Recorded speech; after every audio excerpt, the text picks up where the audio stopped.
So Joe Rogan is topic of conversation again because CNN had to hire someone to go figure out why people trust Joe Rogan and not them. I'm not kidding. So here it is. It says Joe Rogan is one of the most popular podcast hosts in the world. Despite a series of controversies. CNN Business, despite a series of manufactured controversies by people who are a lot less popular than him. CNN Business spoke with a researcher who has studied his appeal to explain why his audience loves him. So CNN can't figure this out. They can't get over. Why do people, what is going on? Why don't people, remember that Brian Stelter? Why do they trust him and they don't trust us? We have a newsroom. It's because you guys are lying all the time and you're being funded by the people you're supposed to be investigating and exposing. Now, Joe Rogan doesn't do that. First of all, he's not doing a news show. Joe Rogan is just doing a podcast and people trust him. You guys have been doing a news show and no one trusts you. Why? Because you lie all the time. That's why. You said fucking ivermectin was horse paste. CNN pummeled for turning to Joe Rogan researcher to explain why he's so popular. Painfully on brand. CNN had to turn to a researcher. This is amazing. Who's the researcher? What do they do? They just they watch the podcast? Yeah, yes, they just watch the podcast. So here we go. CNN is apparently so baffled by the popularity of Joe Rogan that it sought out an expert to help explain why the podcast has such a huge following. In a video report released by CNN Business on Wednesday, a reporter began by accusing Rogan of using his platform on Spotify to make false and inaccurate statements about COVID-19 and vaccines, adding that he has also used race and offensive language. Raced? He's using raced language? Raced and offensive language. Even with these controversies, Rogan remains wildly popular. So the question is why? The unnamed CNN Business reporter asks. They don't know. You guys don't know why Joe Rogan's popular, and you don't know why you're not. Wow. Got to go outside the building to figure it out, right?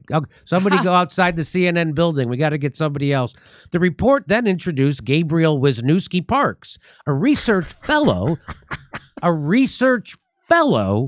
at the UNC Greensboro, who yes, that's right, who CNN Business says has studied Rogan's Appeal. Oh my God. Ready? Here we go. There's more, Kurt. Wisniewski Parks, who claimed to have watched hundreds of hours of the Joe Rogan Experience, told CNN Business what makes him so magnetic to his audience is his very vocal resistance to tribalism. That's a good thing. Citing Rogan's wide-ranging guests from conservative commentator Ben Shapiro and InfoWars conspiracy theorist Alex Jones on the right and Senator Bernie Sanders and progressive icon Cornel West on the left, saying this really resonates with people.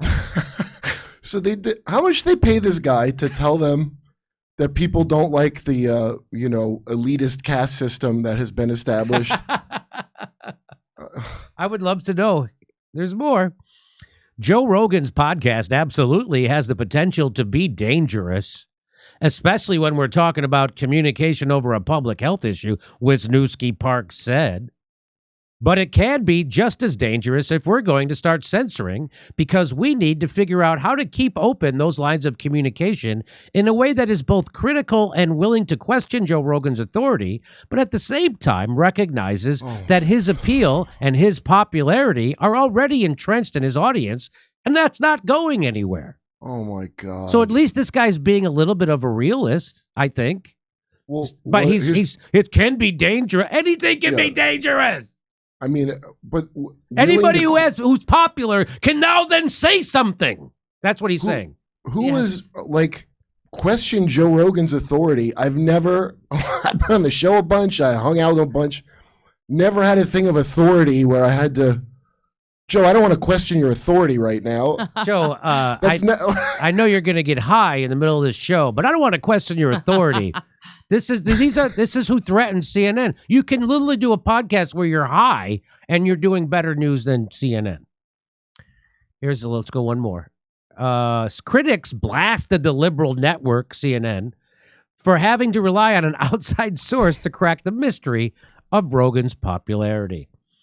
Here they are. CNN had to find an outside expert to explain how you would produce programming that attracts an audience. That's amazing. That is amazing. This is amazing. CNN requiring expert help to understand why anyone listens to the world's most popular podcaster is painfully on brand. Someone unironically researched Joe Rogan's Appeal, and someone at CNN greenlighted this segment. It's not possible to mock this any more than it mocks itself. It really isn't. That's really true. I know. I don't know what to add to this. This is the most amazing thing I've ever seen. I agree. I'm right there with you, Kurt. Last week, CNN's left-wing media correspondent was similarly mocked for complaining that Americans trust Joe Rogan more than his own network. Not all opinions are created equal, Stelter said. You think about major newsrooms like CNN that have health departments and desks and operations that work hard on verifying information on COVID-19. And then you have talk show stars like Joe Rogan, who just wings it, who makes it up as they go along. You mean a guy doing a 3-hour talk show is doing a talk show? He's winging it. Why is it when he wings it, he's better and more trustful than you with all your fucking operations and departments and bullshit? You guys always end up getting it wrong.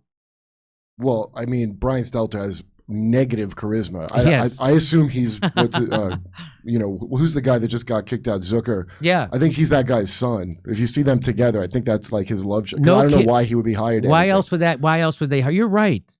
I think Jeff Zucker hired him because he looked like him, right? They look alike. Oh my God. And because figures like Rogan are trusted by people that don't trust real newsrooms, we have a tension, a problem that's much bigger than Spotify, much bigger than any single platform he added. And that's where the story ends, Kurt. Well, they trust him more than real newsrooms and also more than CNN. That's right. So I'll tell you, I didn't see that segment. I can tell you why people like Joe Rogan, because they can trust him and he's entertaining and he brings on a wide variety of guests and it's always interesting and it's often a point of view that they don't agree with and they get insight into it. That's what CNN doesn't do.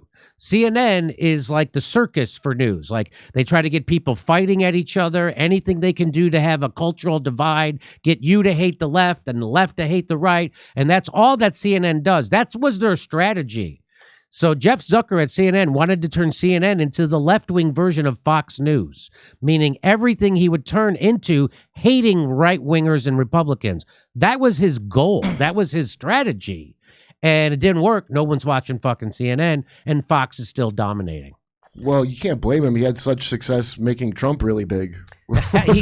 He did, by the way. And also, Trump recommended him for that job. More Democrats watch Tucker Carlson than watch CNN.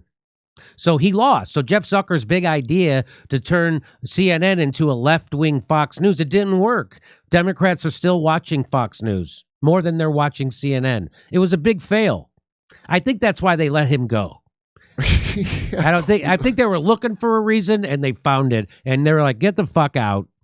Do you remember his big claim to fame of why he made like the Today Show longer, and that was like some big innovation that Matt Lauer, that's awesome. Then he had the Conan and Leno debacle.